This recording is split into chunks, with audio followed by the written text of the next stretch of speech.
Late ആയോ എന്നാണ് നമ്മുടെ ഒന്നാമത്തെ ചോദ്യം. ഒരിക്കലും ലേറ്റ് ആവില്ല എന്നാണ് ഇതിൻ്റെ ഒരു കണക്ക്. എപ്പോൾ വേണമെങ്കിൽ പ്രിപ്പറേഷൻ തുടങ്ങാൻ. കാരണം നമ്മുടെ തീരുമാനം എന്നാണോ അന്ന് മുതൽക്ക് നമ്മളിലേക്ക് എത്തിക്കഴിഞ്ഞു. അത് എപ്പോഴും തുടങ്ങണം. അങ്ങനെ തന്നെയല്ലേ ഡോക്ടറും. ഇന്ന കേസാണ് വരാൻ പോകുന്നത്, അതിന്റെ കോംപ്ലിക്കേഷൻ എങ്ങനെയാണെന്ന് പറഞ്ഞാൽ ഡോക്ടർക്ക് പോകാൻ പറ്റുമോ? അവിടെ ചെന്നിട്ടാണ് പേഷ്യന്റിന്റെ പ്രശ്നങ്ങൾ അയാൾ അറിയുന്നത്. പുതിയൊരു കേസായിരിക്കും തൊട്ട് മുൻപ്. തീർച്ചയായിട്ടും അത് എളുപ്പമാവാം, ചിലത് ഭയങ്കര കോംപ്ലിക്കേറ്റഡ് ആവാം. കോൺഫിഡൻസോടെ വീട്ടിലിരിക്കുക, എന്നിട്ട് വീട്ടിൽ നിന്ന് പ്രിപ്പയർ ചെയ്യുക. അത് ഓവർ കോൺഫിഡൻസ് ആണെന്ന് ഒരു കൺഫ്യൂഷൻ വേണ്ട. കാരണം ഒറ്റയ്ക്ക് നേടാവുന്ന ഒരു സാധനമല്ല എൻട്രൻസ്. കിട്ടിയില്ല, മൂന്നാമത് എന്ന് പറയുമ്പോൾ എല്ലാവരും എന്നോട് ഇനി നോക്കണോ ചോദിക്കും. നീറ്റ് എക്സാമിന് പ്രിപ്പയർ ചെയ്ത് ചിലപ്പോൾ ഒരു വർഷം റിപ്പീറ്റ് ചെയ്തിട്ട് ക്രാക്ക് ചെയ്യാത്ത കുട്ടികളുണ്ടാവും. ഇനി അതും കൂടാണ്ട് റിപ്പീറ്റ് ചെയ്തിട്ടും ക്രാക്ക് ചെയ്യാത്ത കുട്ടികളുണ്ടാവും. അപ്പോൾ ഈ ഫെയിലിയർ ആൻഡ് സക്സസ്, ഞങ്ങൾ 4 ഡയറക്ടേഴ്സിന്റെ കുട്ടികൾ ഇവിടെ തന്നെയാണ് പഠിച്ചത്. അപ്പോൾ എൻ്റെ ക്ലാസ്സിലെ കുട്ടി എൻ്റെ മകനാണോ എൻ്റെ മകളാണോ എന്നുള്ളതോ വേറെ ആളുടെ കുട്ടിയാണോ എന്ന് നോക്കാറില്ല. ഞങ്ങൾ തുടങ്ങുന്ന കാലത്ത് ഒരു ബൈബിൾ വാചകം പറയാറുണ്ട്, നീതിമാന്റെ മക്കൾ അപ്പം ഭക്ഷിക്കും എന്നാ പറയാറ്. അനീതി കാണിച്ചാൽ വാസ്തവത്തിൽ സെപ്റ്റംബർ ബാച്ച് ഒരു പ്രസ്റ്റീജിയസ് പ്രോഗ്രാമാണ് ശരിക്കും. കാരണം ഇത് റിസൾട്ട് ഉണ്ടാക്കിയെടുക്കാൻ പറ്റിയ ഒരു വളരെ നല്ല ബാച്ചാണ്. ഇതാണ് ആ ബാച്ചിന്റെ പ്രത്യേകത. റേസ് ഇതൊക്കെ ചെയ്യും, അതുകൊണ്ടാണ് റേസിലേക്ക് വരും എന്ന് പറയണേ.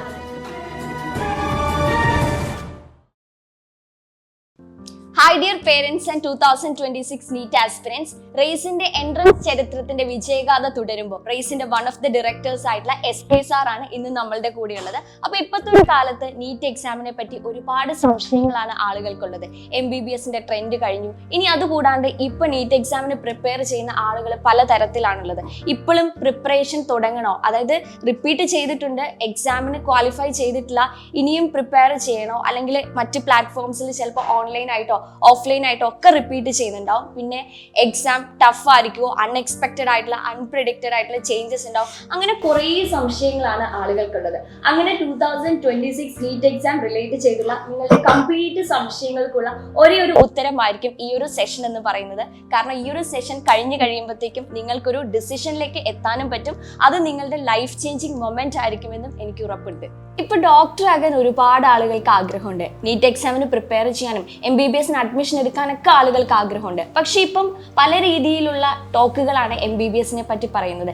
MBBSന്റെ ഫ്യൂച്ചർ കഴിഞ്ഞു, ആർട്ടിഫിഷ്യൽ ഇന്റലിജൻസ് ഒക്കെ വന്ന് ഡോക്ടേഴ്സിന്റെ ഡിമാൻഡ് പോകും. അപ്പൊ MBBSന് തന്നെ ജോയിൻ ചെയ്യണോ എന്ന് കൺഫ്യൂഷനാണ്. പകരം പെട്ടെന്ന് ജോലി കിട്ടുന്ന ഏതെങ്കിലും പ്രൊഫഷണൽ കോഴ്സിലേക്ക് ജോയിൻ ചെയ്താലോ. കാരണം MBBSന് ചേർന്നിട്ടുണ്ടെങ്കിൽ ഒരു ജോലിയിലേക്ക് എത്താൻ കുറേ സമയം എടുക്കും. അപ്പോൾ ഇത്രയും നാളത്തെ ഒരു 10-30 വർഷക്കാലത്തെ എക്സ്പീരിയൻസ്, നീറ്റ് ഫീൽഡിലെ എക്സ്പീരിയൻസ് ഉള്ള ഒരാളെ എന്ന നിലയിൽ സാറിന് ഇതിനെക്കുറിച്ച് എന്താ പറയാനുള്ളത്, MBBSന്റെ ഒരു ഫ്യൂച്ചറിനെ പറ്റി? ബ്ലസ്സി, എന്താന്ന് വെച്ചാൽ ഈ നീറ്റ് എന്ന് പറഞ്ഞാൽ മെഡിസിൻ കരിയർ ഉണ്ടല്ലോ, അത് ഓൾ ടൈം ഫേവറേറ്റ് ആണ്. അതൊരു സംശയമില്ലാത്ത കാര്യമാണ്. അതിനൊരു ഫിലോസഫിക്കൽ പാർട്ടുണ്ട്. മറ്റു ജോലികളിലൊക്കെ അപ്പുറത്ത് എന്താണെന്ന് വെച്ച് കഴിഞ്ഞാൽ ഇത് നമ്മളുടെ ജീവനേക്കാൾ വിലപിടിച്ചുള്ള ഒന്നും നമ്മളുടെ മുന്നിലില്ല. അത് നമ്മളെല്ലാ സ്ഥലങ്ങളിലും കണ്ടതാണ്. അപ്പോൾ അത് ഇപ്പോൾ ഒരു വളരെ ഫേമസ് ആയിട്ടുള്ളൊരു വ്യവസായി ഉണ്ട് കേരളത്തിലെ. അദ്ദേഹം ഭയങ്കര ഇന്ത്യയിലെ ഏറ്റവും വലിയ പണക്കാരിലെ ഒരാൾ. അദ്ദേഹത്തോട് ഒരു ഇൻ്റർവ്യൂവിൽ ചോദിക്കുന്നുണ്ട്, ഈ പൈസ കൊണ്ട് ചില കാര്യങ്ങൾ വാങ്ങാൻ പറ്റില്ല എന്ന് നിങ്ങൾക്ക് എപ്പോഴാണ് മനസ്സിലായതെന്ന്. അപ്പോൾ അദ്ദേഹം പറഞ്ഞൊരു ഉത്തരം എന്താണെന്ന് വെച്ചാൽ, എൻ്റെ ഉപ്പാൻ്റെ ജീവൻ തിരിച്ചു തരണമെന്ന് ഞാൻ ഡോക്ടറോട് കൈകൂപ്പി പ്രാർത്ഥിച്ചു, പക്ഷെ അത് പറ്റിയില്ല. അപ്പോൾ എനിക്ക് മനസ്സിലായി പൈസ കൊണ്ട് ചില സാധനങ്ങൾ വാങ്ങാൻ കിട്ടില്ല എന്ന്. അപ്പോൾ അദ്ദേഹം കൈകൂപ്പി പ്രാർത്ഥിച്ചത് എവിടെയാണെന്ന് ആലോചിച്ച് നോക്കൂ, ഒരു ഡോക്ടറുടെ മുന്നിലാണ്. അപ്പോൾ അതുകൊണ്ട് എന്താണെന്ന് വെച്ച് കഴിഞ്ഞാൽ ഓൾ ടൈം ഫേവറേറ്റ് ആണ് മെഡിസിൻ കരിയർ. കാരണം ഞാൻ പറഞ്ഞല്ലോ, അൾട്ടിമേറ്റ്ലി നമ്മുടെ ജീവനാണ് ഏറ്റവും പ്രധാനം, നമ്മുടെ ജീവനും നമുക്ക് വേണ്ടപ്പെട്ട ആൾക്കാരുടെ ജീവനും. അതുകൊണ്ട് തന്നെ തീർച്ചയായിട്ടും ഒരു കാലത്തും ഇതിന് ഒരു തരത്തിലുള്ള കുറവ് മാത്രമല്ല, ഇന്ത്യയിലെ ഡോക്ടേഴ്സിൻ്റെ കുറവ് മാത്രമേ ഉള്ളൂ. ഈവൻ സെൻട്രൽ ഗവൺമെൻറ് ആയുഷ് ഡോക്ടേഴ്സിന് MBBSന്റെ കുറച്ച് ഭാഗം പഠിപ്പിച്ച് പ്രാക്ടീസ് ചെയ്യിക്കാം, സർജറിയുടെ ആദ്യ ഭാഗം എന്നൊക്കെ പറയാനുള്ള കാരണം തന്നെ എന്താണെന്ന് വെച്ച് കഴിഞ്ഞാൽ വേണ്ടത്ര ഡോക്ടേഴ്സ് ഇല്ല എന്നുള്ളതാണ്. നമ്മളതിനെ എപ്പോഴും എങ്ങനെ കാണണമെന്ന് വെച്ച് കഴിഞ്ഞാൽ, ഇപ്പോൾ കോഴിക്കോട് ഇരുന്നിട്ടോ കൊച്ചിയിൽ ഇരുന്നിട്ടോ നമ്മൾ സംസാരിക്കുകയാണെങ്കിൽ അവിടെയുള്ള ഹോസ്പിറ്റൽസിലൊക്കെ ഡോക്ടേഴ്സ് വേണ്ടത്ര ഉണ്ട്. അതുകൊണ്ട് ഇനി ഒരു സ്പേസ് ഇല്ല എന്നാണ് വിചാരിക്കുന്നത്. പക്ഷേ ഒരു സ്പെഷ്യലിസ്റ്റ് ഡോക്ടർ ഇപ്പോഴും ഒരു ഗ്രാമപ്രദേശത്ത് അന്യമാണെന്നുള്ളതാണ് സത്യം. കേരളത്തിൻ്റെ കഥ അതാണ്. അതുപോലെ ബാക്കിയുള്ള സ്റ്റേറ്റ്സിൻ്റെ കഥ അതിനേക്കാൾ മോശമാണ്. അതുകൊണ്ട് ഒരു കാലത്തും നീറ്റ് എക്സാമിനേഷൻ്റെ MBBSും നീറ്റ് എക്സാമിനേഷൻ്റെ കാര്യത്തിലൊന്നും ഒരു കുറവും വരില്ല. പിന്നെ ഞാൻ ഒരു കാര്യം പറയാം, നമ്മളിതിനെ മറ്റൊരു രീതിയിലൂടെ കാണണം. കാരണം ഇതിലേക്ക് വരുന്നൊരു കുട്ടി എന്ന് പറയുന്നത് ഒരു കരിയർ, എന്തെങ്കിലും ഒരു കരിയർ വേണം എന്നാൽ പിന്നെ മെഡിസിൻ നോക്കിയാലോ എന്ന് വിചാരിച്ചിട്ട് വരുന്നൊരു കുട്ടിയാണെന്ന് നോക്കിയാൽ അതിന് ആ കുട്ടികൾക്കുള്ളതല്ല മെഡിസിൻ. ആ കുട്ടിയുടെ മനസ്സിൽ ബാക്കിയുള്ള ഒരാളെ സഹായിക്കുക, ചുറ്റും അങ്ങനത്തെ ഒരു സേവന മനോഭാവം വേണം. ഞാൻ ഒരു പണക്കാരനാവാണ് എൻ്റെ ലക്ഷ്യം എന്ന് പറഞ്ഞുകൊണ്ട് കരിയർ ചൂസ് ചെയ്യുകയാണെങ്കിൽ ഒരു പക്ഷേ മെഡിസിൻ ഫേവറേറ്റ് ആയിക്കൊള്ളുന്നില്ല. കാരണം ഞാൻ മനസ്സിലാക്കുന്നത് പ്രാക്ടീസ് ചെയ്തുകൊണ്ട് ഡോക്ടർ ഫെറാറി കാർ വാങ്ങുമെന്ന് ഞാൻ പ്രതീക്ഷിക്കുന്നില്ല. അതല്ല അതിൻ്റെ ഉദ്ദേശം എന്ന് പറയുന്നത്. അപ്പോൾ അത് എൻ്റലി ഡിഫറൻ്റ് ആണ് ഈ കരിയർ. ആ കരിയർ ഇഷ്ടപ്പെടുന്ന ആൾ എന്നുള്ള നിലയ്ക്ക് അയാൾ മറ്റൊരു കരിയറിനെ കമ്പയർ ചെയ്യാറില്ല. ഞാനൊരു എക്സാമ്പിൾ പറഞ്ഞുതരാം. ചില കുട്ടികൾ എൻ്റെ അടുത്ത് വന്ന് ചോദിക്കും, സാർ ഞാൻ എഞ്ചിനീയറിങ്ങിനാണോ പോകേണ്ടത് മെഡിസിനാണോ പോകേണ്ടതെന്ന് ചോദിക്കും. അപ്പം എൻ്റെ ഉത്തരം എഞ്ചിനീയറിംഗിനാണ്. കാരണം എന്ന് വെച്ച് കഴിഞ്ഞാൽ മെഡിസിനാണ് പോകണമെന്ന് ആഗ്രഹമുള്ള ഒരു കുട്ടിക്ക് ഒരു കൺഫ്യൂഷൻ ആ കാര്യത്തിൽ ഉണ്ടാവില്ല. ഈ രണ്ട് കാര്യങ്ങൾ കമ്പയർ ചെയ്ത് പോകേണ്ട സാധനമല്ല മെഡിസിൻ. കാരണം ഈ രണ്ട് കരിയറുകളും എൻ്റേർലി ഡിഫറൻ്റ് ആണ്. ഇപ്പോൾ ചാർട്ടേഡ് അക്കൗണ്ടൻ്റ് ആവണമെന്ന് ആഗ്രഹമുള്ള ഒരാളെന്ന് വെച്ചോളൂ, അയാൾ മെഡിസിൻ എനിക്ക് വേണമെന്നുള്ള ആലോചിക്കുക പോലുമില്ല. കാരണം ഇത് പേഷ്യൻസിന് നടുവിലാണ്. നമ്മൾ ഒരു സമയത്തും പറഞ്ഞാൽ ഈ പേഷ്യൻ്റ് അനുസരിക്കാൻ പോകണില്ല, പിന്നെയും അയാളോട് പറയേണ്ടി വരും. ഇത് എയർ കണ്ടീഷൻ ക്യാബിനല്ല, ജീവിതകാലം മുഴുവൻ പേഷ്യൻസിനെയാണ് കാണേണ്ടി വരിക. അതാണ് ഇതിൻ്റെ പ്രത്യേകത. ഇനി മറ്റൊരു വളരെ ഡിഫറൻ്റ് ആയിട്ടൊരു കാര്യം ഞാൻ പറയട്ടെ. ഒരു കരിയറിന് ഒരു പ്രത്യേക സ്ഥലത്ത് വെച്ചൊരു എൻഡ് ഉണ്ടായിന്ന് വരാം. മെഡിസിൻ സാധാരണ എൻഡ് ചെയ്യില്ല. ഡോക്ടർ പ്രായം കൂടുന്നതനുസരിച്ച് വീര്യം കൂടുന്ന വീഞ്ഞ പോലെയാണ്. അതെ, അത് 90-ാമത്തെ വയസ്സിലും ഒക്കെയാണ് ഇയാൾ കൂടുതൽ മികച്ച ഡോക്ടറായിട്ട് അറിയപ്പെടുന്നത്. അത് എൻഡ്ലെസ് കരിയർ അല്ലേ. അതുകൊണ്ട് പെട്ടെന്ന് പൈസ ഉണ്ടാക്കുക എന്ന് പറഞ്ഞ ആൾക്കാർക്ക് ചേർന്ന സാധനമല്ല മെഡിസിൻ. ബിസിനസ് ആയിട്ട് കാണുന്ന ആൾക്ക് പറ്റിയതല്ല. അതിനോടുള്ള ആ ഒരു ഇൻട്രസ്റ്റ്. അതെ, ജോബ് സാറ്റിസ്ഫാക്ഷൻ നിർബന്ധമാണ്. അത് കിട്ടുകയും ചെയ്യും. അങ്ങനെയുള്ള കുട്ടികൾക്ക് ആ കുട്ടിക്കുള്ളതാണിത്. അതുകൊണ്ട് ആ കുട്ടി അതിനെ മറ്റൊന്നും കമ്പയർ ചെയ്യണില്ല. പിന്നെ അപ്പം മെഡിസിൻ എന്ന് പറഞ്ഞ നീറ്റിന് പോകണോ മറ്റൊന്നിന് പോകണോ എന്ന് ചിന്തിക്കുന്ന ഒരു it is out of question. എനിക്ക് ഡോക്ടർ ആവണോ ഡോക്ടർ ആവണ്ടേ, ഇത് മാത്രമാണ് ചോദ്യം. ഇപ്പം നീറ്റ് എക്സാമിന് പ്രിപ്പയർ ചെയ്ത് ചിലപ്പോൾ ഒരു വർഷം റിപ്പീറ്റ് ചെയ്തിട്ട് ക്രാക്ക് ചെയ്യാത്ത കുട്ടികളുണ്ടാവും. ഇനി അതും കൂടാണ്ട് റിപ്പീറ്റ് ചെയ്തിട്ടും ക്രാക്ക് ചെയ്യാത്ത കുട്ടികളുണ്ടാവും. അപ്പോൾ ഈ ഫെയിലിയർ ആൻഡ് സക്സസ്, ഇനി ഇത് കൂടാണ്ട് എന്താണെങ്കിലും ചിലപ്പോൾ +2 കഴിഞ്ഞപ്പോൾ തന്നെ എക്സാം ക്രാക്ക് ചെയ്ത ആളുകളുണ്ടാവും. അപ്പോൾ ഈ 2-3 വർഷക്കാലമൊക്കെ ഫെയിലായ ആളുകൾ ഒരുപാട് ഇമോഷണൽ സ്ട്രെസ്സിൽ കൂടെയും ഡാമേജിൽ കൂടെയാണ് കടന്നു പോകുന്നത്. അപ്പോൾ ഈ ഒരു നമ്മുടെ നീറ്റ് എക്സാമിലെ മറ്റ് കോമ്പറ്റേറ്റീവ് ഫീൽഡ് പോലെ തന്നെ മാത്രമല്ല, ഒരു +2 കഴിഞ്ഞ് അല്ലെങ്കിൽ ആ ഒരു ഏജിൽ നിൽക്കുന്ന കുട്ടിയെ സംബന്ധിച്ചിടത്തോളം ഇത് ഹാൻഡിൽ ചെയ്യാൻ ഭയങ്കര ബുദ്ധിമുട്ടാണ്. അപ്പോൾ ഇവർ ഫേസ് ചെയ്യുന്ന ഈ ഒരു ഫെയിലിയറിനെ കുറിച്ച് സാറിന് എന്താണ് പറയാനുള്ളത്? നമ്മൾ അതിലൊരു കാര്യം എന്താണെന്ന് വെച്ചാലേ, ഞാൻ നേരത്തെ പറഞ്ഞാണ് അതിൽ ഏറ്റവും വലിയ പ്രശ്നം. അതായത് കിങ് ഓഫ് ഓൾ പ്രൊഫഷൻസ് എന്ന് വേണമെങ്കിൽ നമുക്ക് എന്തിനു വിളിക്കാം, മെഡിസിന് വിളിക്കാൻ പറ്റും. ആ ഒരു കോഴ്സിലേക്ക് കിട്ടുക എന്നും ഒരു മികച്ച ഡോക്ടറായി മാറുക എന്നുള്ള ഉദ്ദേശത്തിലേക്ക് കുട്ടി വരുന്നുണ്ടാവുക, അത് ഒരു ദിവസം കൊണ്ട് സംഭവിച്ചു എന്ന് വരില്ല. ഒന്നാമത്തെ കാര്യം. രണ്ടാമത്തെ കാര്യം, നമ്മളുടെ ഈ പേരൻസ് അവരുടെ മനസ്സിൽ ഇപ്പോൾ ഒരു മൈൻഡ് സെറ്റ് എന്താണെന്ന് വെച്ച് കഴിഞ്ഞാൽ, ഇപ്പോൾ +2 കഴിഞ്ഞു ഉടനെ ഡിഗ്രിക്ക് അല്ലെങ്കിൽ MBBS ഏതെങ്കിലും ഒരു ഡിഗ്രി കോഴ്സിന് ചേരണം, അത് കഴിഞ്ഞൊരു PG അല്ലെങ്കിൽ PG കഴിഞ്ഞ ഉടനെ ഒരു ജോലി, അത് കഴിഞ്ഞിട്ട് അങ്ങനെ ഒരു സിസ്റ്റം ആയിരുന്നു ഇത്ര കാലം ഉണ്ടായിരുന്നത്. ഒരു കൊല്ലം വേസ്റ്റ് ആവുക എന്നാണ് പറയണേ, മനസ്സിലായോ? 2 കൊല്ലം വേസ്റ്റ് ആവുക, അതാണ് ഇവരുടെ കൊല്ലം ഏറ്റവും പ്രധാനപ്പെട്ട പ്രശ്നം. ശരിക്കും എന്താ പറയുന്നത് വെച്ച് കഴിഞ്ഞാലേ, അങ്ങനെ വേസ്റ്റ് ആവലൊന്നുമില്ല. നമ്മൾക്കത് വേണം എന്നുള്ളതുകൊണ്ട് നമ്മൾ അതിനു വേണ്ടി മെനക്കെടണം. ഇപ്പോൾ ഞാൻ വായിച്ചുകൊണ്ടിരിക്കുന്നത് വിരലറ്റം എന്ന് പറഞ്ഞൊരു പുസ്തകമാണ്. അത് ഒരു IAS കാരൻ്റെ, നമ്മുടെ എടവണ്ണപ്പാറക്കാരനാണ്. അദ്ദേഹത്തിൻ്റെ 6 തവണയാണ് അദ്ദേഹം സിവിൽ സർവീസ് എഴുതിയെന്നാണ് പറയുന്നത്. 6 വർഷമാണ് അതിന് വേണ്ടി ചിലവാക്കിയതെന്ന് അർത്ഥം. അദ്ദേഹത്തിന് സിവിൽ സർവീസ് ആയിരുന്നു ഇഷ്ടം. 6 വർഷം, അതിൽ 6 ചാൻസേ ഉള്ളൂ. 6ഉം നമ്മൾ ശ്രമിച്ചു നോക്കും, കിട്ടുമെങ്കിൽ കിട്ടും, കിട്ടിയില്ലെങ്കിൽ അടുത്തതിന് പോകും. ഇത് ഈ കോഴ്സിൻ്റെ ഒക്കെ ഒരു പ്രത്യേകത എന്താണെന്ന് വെച്ച് കഴിഞ്ഞാൽ, ഇത് 1,00,000 പേര് കേരളത്തിൽ നിന്ന് എഴുതി കഴിഞ്ഞാൽ ഗവൺമെൻറ് കോളേജിൽ 1000 പേർക്ക് മാത്രം കിട്ടുന്നൊരു 99% കുട്ടികൾക്ക് കിട്ടാത്തൊരു പരീക്ഷയാണ് വാസ്തവത്തിൽ നമ്മൾ എഴുതാൻ പോണത്. ഓൾ ഇന്ത്യ ലെവലിൽ നോക്കുമ്പോൾ അതിനേക്കാൾ കൂടുതലാണ് അവസ്ഥ. നമ്മളതിൽ പാഷനേറ്റ് ആണോ എന്നാണ് കാര്യം. അത് 1ാമത്തെ അറ്റംപ്റ്റിൽ കിട്ടിയെന്ന് വരും, പ്രശ്നമില്ല. 2ാമത്തേത് നോക്കാം, 3ാമത്തേത് നോക്കാം. എവിടെയോ എൻഡ് ചെയ്യണമെന്നറിയോ? നമ്മളെ പാഷൻ എപ്പോഴാണോ എൻഡ് ചെയ്യണത് അപ്പോഴാണ്. ഇതിൽ വാസ്തവത്തിൽ ഒരു സ്ട്രെസ്സിൻ്റെ പ്രശ്നം ഇല്ല.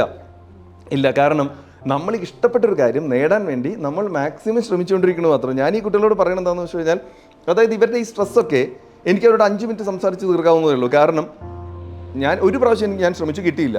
2ാമത് ശ്രമിക്കാൻ ഞാൻ തീരുമാനിക്കുന്ന വലിയൊരു ഒരു എൻ്റെ ഭാഗത്തുനിന്നുള്ളൊരു അറ്റംപ്റ്റാണ്, കിട്ടിയില്ല. 3ാമത് എന്ന് പറയുമ്പോൾ എല്ലാവരും എന്നോട് ഇനി നോക്കണോ ചോദിക്കും. എന്നിട്ടും ഞാൻ പേഴ്സിസ്റ്റൻസ് കാണിച്ച് അവിടെ തന്നെ നിൽക്കാൻ തീരുമാനിച്ചിട്ടുണ്ടെങ്കിൽ അതിന് എന്നെ പ്രൈസ് ചെയ്യാൻ വേണ്ടത് അല്ലേ? ആ കുട്ടി മിടുക്കിയാണ്, കാരണം മിടുക്കനാണ്. ആ കുട്ടിക്ക് അത് അത്ര പാഷനേറ്റ് ആണ്. ആ കുട്ടിക്ക് അത് കിട്ടും. ഇത് അങ്ങനെ വെച്ച് നോക്കുമ്പോൾ വളരെ എളുപ്പമുള്ള പരീക്ഷ. ഒരു കാര്യം ആലോചിച്ച് നോക്കൂ, 1,00,000 പേര് നമ്മൾ പറഞ്ഞു ആദ്യത്തെ 1000 പേർക്ക് അല്ലെങ്കിൽ 2000 പേർക്ക് MBBS കിട്ടും എന്ന് പറയാന്ന് വെച്ചുള്ളൂ. 2000 പേർക്ക് കേരളത്തിൽ വേറെ എന്താ കിട്ടുന്നേ? 2000 പേരെ നമ്മൾ അധ്യാപകരെ ഒരു കൊല്ലം പോസ്റ്റ് ചെയ്യുന്നില്ല, 2000 ക്ലർക്കുമാരെ പോസ്റ്റ് ചെയ്യും, 2000 ഡോക്ടേഴ്സ് പുറത്ത് വരുന്നുണ്ടെങ്കിൽ കിട്ടാനുള്ള സാധ്യത കൂടുതലല്ലേ? ഞാൻ ഈ കുട്ടിയോട് പറയാൻ എന്താണെന്ന് വെച്ച് കഴിഞ്ഞാൽ, കേരളത്തിൽ ആകെ 10 സീറ്റേ ഉള്ളൂ, കിട്ടാൻ വിഷമാണ്.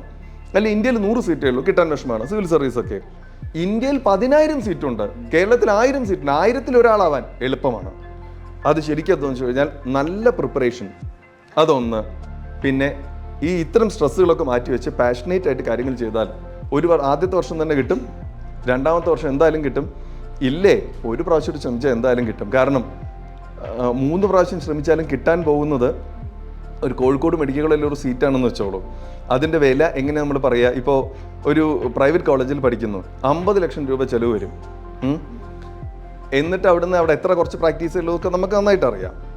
ആ സമയത്ത് കോഴിക്കോട് മെഡിക്കൽ കോളേജിൽ ഒരു കുട്ടി പഠിച്ച് പുറത്തേക്ക് ഇറങ്ങുകയാണെന്ന് വെച്ചാൽ ഈ 50 ലക്ഷം കമ്പയർ ചെയ്യുമ്പോൾ 5 കോടി രൂപയെങ്കിലും ഏറ്റവും ചുരുങ്ങിയത് കോഴിക്കോട് മെഡിക്കൽ കോളേജിൽ ഇങ്ങനത്തെ ഒരു സീറ്റിന് വിലയുണ്ട്. അതിന് 3 വർഷം ശ്രമിക്കുന്നിടത്തൊന്നും ഒരു തെറ്റുമില്ല. കാരണം ജീവിതം ഇനിയും ബാക്കി കിടക്കുകയാണ്. ഇത് 17 വയസ്സ്, 18 വയസ്സ്, 19, 20 ആയിക്കോട്ടെ, ഇനി 80 വയസ്സ് വരെ ജീവിക്കണമൊക്കെ ഇനി 60 കൊല്ലം ബാക്കി കിടക്കുകയാണ്. അപ്പോൾ അതിന് ശ്രമിച്ചോട്ടെ. ശ്രമിച്ചിട്ട് 3 കൊല്ലോ 4 കൊല്ലോ വേസ്റ്റ് ആവുന്നില്ല. അവിടെ നമ്മൾ കൂടുതൽ കാര്യങ്ങൾ അക്വയർ ചെയ്യുക, കൂടുതൽ കാര്യങ്ങൾ മനസ്സിലാക്കുക, അതാണ് ചെയ്തുകൊണ്ടിരിക്കുന്നത്. ലൈഫിൽ എവിടെയെങ്കിലും വെച്ച് നമ്മൾ ഇങ്ങനത്തെ ഒരു കാര്യം നമുക്ക് ഉദ്ദേശിക്കുന്ന ഇത്ര വലിയതൊക്കെ ആണെങ്കിൽ കുറേ സമയം എടുക്കും. സിവിൽ സർവീസ് ഒറ്റ അറ്റംപ്റ്റിൽ കിട്ടിയില്ലായിരുന്നു കരഞ്ഞു വിളിച്ച് ഞാൻ നിർത്താൻ പോവുകയാണെന്ന് പറയുന്ന ഒരാളെ അവസ്ഥ ആലോചിച്ച് നോക്കൂ. അതിൻ്റെ ആവശ്യമില്ല, മാക്സിമം ശ്രമിക്കുക, അതാണ് കാര്യം. അതായത് നമ്മൾ ഒരു ലൈഫ് ടൈം അച്ചീവ്മെന്റ് ആയിട്ടാണ് ഈ MBBS ക്രാക്ക് ചെയ്യുന്നത് വഴി നമ്മൾ കാണുന്നത്. ഇപ്പൊ നമ്മൾ MBBSന് കിട്ടി, അപ്പൊ അതിനുവേണ്ടി ഒരു 1, 2, 3 വർഷം സ്പെൻഡ് ചെയ്യുമ്പോൾ നമുക്കതൊരു ലോസ് ആയിട്ട് തോന്നുന്നില്ല. മാത്രമല്ല ഓരോ വർഷവും നമ്മൾ റിപ്പീറ്റ് ചെയ്തുകൊണ്ടിരിക്കുമ്പോൾ അത് കിട്ടിയില്ലെങ്കിൽ നെക്സ്റ്റ് ടൈം റിപ്പീറ്റ് ചെയ്യാൻ നമ്മൾക്ക് കൂടുതലൊരു എനർജിയും എന്തൂസിയാസും ഒക്കെ അവിടെ വരികയാണ് ചെയ്യുന്നത്. ശരി, എന്താണെന്ന് വെച്ചാൽ നമ്മളിപ്പോൾ സംസാരിച്ചു വേണ്ടത് നീറ്റ് എക്സാമിനെ കുറിച്ചാണല്ലോ. അതുകൊണ്ടാണ് നമ്മൾ നീറ്റ് എന്ന് പറഞ്ഞുകൊണ്ടിരിക്കുന്നത്. ഇതിപ്പോൾ നീറ്റ് അല്ല എന്ന് വെച്ചോളൂ. എനിക്ക് IIT പഠിക്കണം എന്ന് ആഗ്രഹം ഉണ്ടെങ്കിൽ ഞാൻ അതിന് വേണ്ടി ശ്രമിക്കണം. എനിക്കൊരു ചാർട്ടേഡ് അക്കൗണ്ടന്റ് ആവണം എന്ന് വെച്ചോളൂ. അത് 1ാമത്തെ അറ്റംപ്റ്റിലോ 2ാമത്തെ അറ്റംപ്റ്റിലോ നടന്നോളുന്നില്ല. അതായത് പ്രൊഫഷണൽ ആവാനും ഇന്ത്യയിൽ തിരഞ്ഞെടുക്കപ്പെട്ട ഒരു വിഭാഗത്തിലേക്ക് മാറാൻ നമ്മൾ വളരെ കൂടുതൽ സമയം സ്പെൻഡ് ചെയ്യേണ്ടി വരും. അത് യാതൊരു സംശയമില്ല. ഇന്നാൾ ഞാനൊരു ഇൻ്റർവ്യൂ യൂസഫ് അലി സാറിൻ്റെ കണ്ടു. അദ്ദേഹം പറയണത് എന്താണെന്നറിയോ, കല്യാണം കഴിച്ചതിന് ശേഷം അദ്ദേഹം പിന്നെ നാട്ടിലേക്ക് വരുന്നത് 3.5 വർഷമോ 4 വർഷമോ മറ്റോ കഴിഞ്ഞിട്ടാണെന്ന് പറയേണ്ടത്. എന്നിട്ട് അദ്ദേഹം പറയണത് എങ്ങനെയാണ്, ഞാൻ അത്ര കാലം 3.5 വർഷം 4 വർഷം വീട്ടിൽ തന്നെ ഇരിക്കാനായിരുന്നു തീരുമാനിച്ചിരുന്നെങ്കിൽ ഞാൻ ഇന്ന് കാണുന്ന സ്ഥലത്തെത്തില്ല. എവിടെയെങ്കിലും വെച്ച് നമ്മൾ ചിലത് സാക്രിഫൈസ് ചെയ്യേണ്ടി വരുമെന്ന് പറയേണ്ടത്. അപ്പോൾ തീർച്ചയായിട്ടും അതാണ് ഇതിൻ്റെ മിടുക്കെന്ന് പറയുന്നത്. നീറ്റ് നമ്മൾ സംസാരിച്ചുകൊണ്ടിരിക്കുന്ന നീറ്റാണ്, അത്രമാത്രം. സിവിൽ സർവീസ് ആണോ, ഇത് തന്നെ. നല്ലൊരു വക്കീലാവണമെന്ന് വെച്ചോളൂ, ഇത് തന്നെ വഴിയുള്ളൂ. അപ്പോൾ നല്ലൊരു തെങ്ങുകയറ്റക്കാരനാകാനാണെങ്കിലും ഏറ്റവും ബെസ്റ്റ്, ആ ടൗണിലെ ഏറ്റവും ബെസ്റ്റ് തെങ്ങുകയറ്റക്കാരനാകുക എന്നുള്ളത്. അതിന് ഷോർട്ട് കട്ടുകളൊന്നുമില്ല. എല്ലാം വെറുതെ പറയാണ്. ഈ ഭാഗ്യത്തിന് കിട്ടി, ഭാഗ്യമൊന്നുമില്ല. ഇത് പ്രിപ്പറേഷൻ, നമ്മളുടെ പ്രിപ്പറേഷൻ കറക്റ്റായിട്ട് ആ സ്ട്രാറ്റജി മീറ്റ് ചെയ്യുമ്പോൾ കിട്ടുന്ന സാധനമാണ്. അത് എവിടെയെങ്കിലും വെച്ച് മീറ്റ് ചെയ്യും, അപ്പോൾ കിട്ടുകയും ചെയ്യും. ഇപ്പൊ നീറ്റ് ആസ്പിറൻസിന് ഇതിൽ നിന്ന് തന്നെ ഒരു ഉത്തരം കിട്ടി. ഇപ്പൊ ഇവർക്ക് ഇവരുടെ അടുത്ത് തന്നെ ചോദിക്കാം, എനിക്ക് ശരിക്കും ഡോക്ടർ ആകണോ എന്നുള്ളത്. ആകണമെന്നാണ് ആഗ്രഹമെങ്കിൽ ഇപ്പൊ തന്നെ അവർക്ക് ഒരു ഡിസിഷനിലേക്ക് എത്താൻ പറ്റും. തീർച്ചയായിട്ടും വേണ്ടി വരും. ഇപ്പൊ നമ്മൾ സംസാരിച്ചിട്ടുണ്ട് സെപ്റ്റംബർ ബാച്ച് തുടങ്ങുന്നതിനെ പറ്റിയുള്ള കാര്യമല്ലേ ചോദിക്കാൻ ഉദ്ദേശിച്ചത്. ലേറ്റ് ആയോ എന്നാണ് നമ്മുടെ 1ാമത്തെ ചോദ്യം. ഒരിക്കലും ലേറ്റ് ആവില്ല എന്നാണ് ഇതിൻ്റെ ഒരു കണക്ക്. എപ്പോൾ വേണമെങ്കിൽ പ്രിപ്പറേഷൻ തുടങ്ങാൻ. കാരണം നമ്മുടെ തീരുമാനം എന്നാണോ അന്ന് മുതൽക്ക് നമ്മളതിലേക്ക് എത്തിക്കഴിഞ്ഞു. അത് എപ്പോഴും തുടങ്ങണം. ഈ ഒരു ചൈനീസ് പ്രോവേർബ് ഉണ്ട്, അവിടെ ഒരു സ്ഥലം വാങ്ങാൻ ഏറ്റവും നല്ല സമയം 20 വർഷം മുന്നേ ആയിരുന്നു, പക്ഷെ അടുത്ത സമയം ഇപ്പോഴാണ്. എന്നാൽ ഇപ്പോഴെങ്കിലും ചെയ്യേണ്ടതെന്ന്. ഇനി നമ്മൾ 20 കൊല്ലം കഴിഞ്ഞിട്ട് എന്താ പറയുക, അവിടെ ആ സ്ഥലം വാങ്ങിയാൽ മതിയായിരുന്നു എന്ന് പറയും. ഇപ്പം സെപ്റ്റംബറിൽ തുടങ്ങേണ്ടതാണ്. സെപ്റ്റംബറിൽ തന്നെ തുടങ്ങണം. അത് എന്നാണോ തുടങ്ങുന്നത് ഒരു ദിവസം നേരത്തെ അത്രയും നല്ലത്. എപ്പോഴാണ് തുടങ്ങുന്നത്, നമ്മളെ പ്രൊഫഷണൽ ജേണി അവിടെ സ്റ്റാർട്ട് ചെയ്യും. അത് 2 മാസം കൂടി കഴിഞ്ഞാണെങ്കിൽ പിന്നെ തുടങ്ങും. ഇത്ര മാത്രമേ വ്യത്യാസമുള്ളൂ. അതായത് കറക്റ്റ് ആയിട്ട് ഒരു സമയമില്ല. 2 വർഷം, 1 വർഷം അങ്ങനെ നമുക്ക് പറയാൻ പറ്റില്ല. നമ്മുടെ മൈൻഡ് സെറ്റ് എപ്പോൾ റെഡിയാണോ അപ്പൊ നമുക്ക് പ്രിപ്പറേഷൻ. ബ്ലസ്, ഈ ഡോക്ടർക്ക് എപ്പോഴാണ് ഒരു സമയമില്ലായ? അയാൾ 24 മണിക്കൂറും ഡോക്ടറല്ലേ. എനിക്ക് എൻ്റെ ഡ്യൂട്ടി സമയം കഴിഞ്ഞു, ഞാൻ ഡോക്ടർ അല്ല എന്ന് പറയാൻ പറ്റുമോ? ഇവര് ഒരു ഹിപ്പോക്രാറ്റസ് ഓത്ത് എടുത്തിട്ടാണ് ഇതിലേക്ക് കടക്കുന്നത്. അവിടെ പറയുന്ന കാര്യം തന്നെ എന്താണെന്ന് വെച്ച് കഴിഞ്ഞാൽ പേഷ്യൻറ്റിനെ ഏത് സമയത്തും പരിശോധിക്കും. അതാണ്, പേഷ്യൻറ്റിനെ വിട്ടിട്ട് ഇയാൾക്ക് ജീവിതമില്ല. അയാൾ എല്ലാ സമയത്തും ഡോക്ടറാണ്. പ്രിപ്പറേഷൻ തുടങ്ങുന്ന അന്ന് മുതൽക്ക് ഡോക്ടറാണ്. പ്രിപ്പറേഷൻ തുടങ്ങുന്ന അന്ന് മുതൽക്ക് ഞാൻ ഡോക്ടറാണ് ആ കുട്ടി വിശ്വസിക്കണം. അപ്പോൾ അതിനനുസരിച്ച് എന്ത് ചെയ്യുമെന്ന് വെച്ച് കഴിഞ്ഞാൽ അതിൻ്റെ പ്രൊഫഷണൽ സ്വഭാവം വരാൻ തുടങ്ങും. അതോടെ അതിൽ എത്തുകയും ചെയ്യും. ഇതാണ് എൻ്റെ രീതി. അതെ, തീർച്ചയായിട്ടും അതെ. കാരണം ഞാൻ പറഞ്ഞല്ലോ, ഇപ്പം ഞാൻ ഫ്ലൈറ്റിലൊക്കെ പോകുന്ന സമയത്ത് പെട്ടെന്ന് ആൾക്കാർക്ക് അസുഖം വന്നൊക്കെ കണ്ടിട്ടുണ്ട്. ആ സമയത്ത് ആദ്യം ചോദിക്കുക, ഇതിനുള്ളിൽ എവിടെയെങ്കിലും ഡോക്ടർ ഉണ്ടോയെന്നാണ് അല്ലേ. ആ സമയത്ത് ഒരാളുണ്ട്, ഞാൻ ഡോക്ടറാണ് എന്ന് പറയുമ്പോൾ നമുക്കൊക്കെ സമാധാനം അല്ലേ. ഒരു ഹോസ്പിറ്റലിലേക്ക് എത്തിക്കുന്നു, ഭയങ്കര പേടിച്ചിട്ടുള്ള എത്തിക്കണേ, അങ്ങോട്ട് ഇറക്കി ഡോക്ടർ ഉണ്ട്, ഇനി എല്ലാം ശരിയായിക്കോളും എന്നാണ് നമ്മുടെ പ്രതീക്ഷ. കാരണം ഞാൻ പറഞ്ഞല്ലോ, നമ്മളുടെ വേണ്ടപ്പെട്ട ആൾക്കാരുടെയും നമ്മളുടെ ജീവൻ തന്നെയാണ് ഏറ്റവും പ്രധാനപ്പെട്ടതെന്ന്. അതാണ് ഈ പ്രൊഫഷൻ്റെ ഒരു പ്രത്യേകതയും അതിനെ ദൈവത്തിൻ്റെ കൈകൾ ഇനി ഡോക്ടറുടെ കൈകൾ വിളിക്കാനുള്ളത് അത് നമ്മൾക്ക് തുടങ്ങാൻ ഒരിക്കലും വൈകില്ല. എനിക്ക് പേരൻസിനോടാണ് ഇതിൽ ഏറ്റവും പ്രധാനപ്പെട്ട കാര്യം പറയാനുള്ളതെന്ന് വെച്ചാൽ കുട്ടി അത് ആവശ്യപ്പെടുന്നിടത്തോളം കാലം സമയം കൊടുത്തുകൊണ്ടിരിക്കുക. ഒരു കാര്യം ഞാൻ ഒരിക്കലും ചെയ്യാറില്ല കേട്ടോ. അതായത് പേരൻറ്റിൻ്റെ ഇഷ്ടപ്രകാരമോ വേറെ ആരുടെ നിർബന്ധപ്രകാരമോ ഒരു കുട്ടിയും ചേർക്കാറില്ല. വരുന്ന സമയത്ത് തന്നെ മോക്ക് ഡോക്ടർ ആവാൻ ഇഷ്ടമാണോ അല്ലെ മോൻ ഡോക്ടർ ആവാൻ ഇഷ്ടമാണോ എന്ന് പറഞ്ഞു കൊടുക്കും. മാത്രമല്ല പേഷ്യൻസിൻ്റെ ഇടയിലാണ്, എയർ കണ്ടീഷൻ റൂമിലല്ല. മാത്രമല്ല ഞാനൊരു 2 ആഴ്ചയ്ക്ക് ലീവ് എടുത്ത് പോവാണ്, എനിക്ക് എൻ്റെ ലൈഫ് വളരെ പ്രധാനമാണ്, ഞാൻ അങ്ങനെയൊന്നും നടക്കില്ല. കാരണം നമ്മൾ ചെയ്തു വെച്ച ജോലികൾ ബാക്കി കിടക്കുന്നുണ്ടാവും, പേഷ്യൻസ് നമ്മളെ കാണാൻ വരാനുണ്ടാവും. 2 ആഴ്ച ഡോക്ടർ ഇല്ല എന്ന് പറയാനൊന്നും പറ്റില്ല. അവർ പ്രതീക്ഷിച്ചാണ് വരുന്നത് രാത്രിയെങ്കിലും ഡോക്ടർ എന്നെ നോക്കുന്നത്. ഓരോരുത്തർക്ക് അവനവൻ്റെ അസുഖം വളരെ പേടിയുള്ളൊരു കാര്യമാണല്ലോ. ചെറിയൊരു വേദന വന്നാൽ തന്നെ വലിയ പ്രശ്നം. അപ്പോൾ അവർക്ക് ഡോക്ടറെ കാണുക എന്ന് പറയുന്നത് ഒരു ഭാഗ്യമാണ്. അതൊന്നും നടക്കില്ല. അതൊക്കെ ഞാൻ കുട്ടികൾക്ക് പറഞ്ഞു കൊടുക്കാറുണ്ട്. എഞ്ചിനീയർ ആണെങ്കിൽ ഇങ്ങനെയാണ്, വക്കീലാണെങ്കിൽ ഇന്നതാണ്, ആർക്കിടെക്റ്റ് ആണെന്ന് വെച്ചാൽ നിങ്ങൾ ഉദ്ദേശിക്കുന്നത് ഇതാണ്, ഇതൊക്കെ പറഞ്ഞു കൊടുക്കും. അതിൽ ഈ കുട്ടി ഇതിൽ യെസ് എന്ന് പറയുകയാണെങ്കിൽ ചേർക്കും. അത് കുട്ടിയുടെ പാഷനാണ്. അതുകൊണ്ട് അവിടെ യാതൊരു പ്രോബ്ലം വരാനില്ല.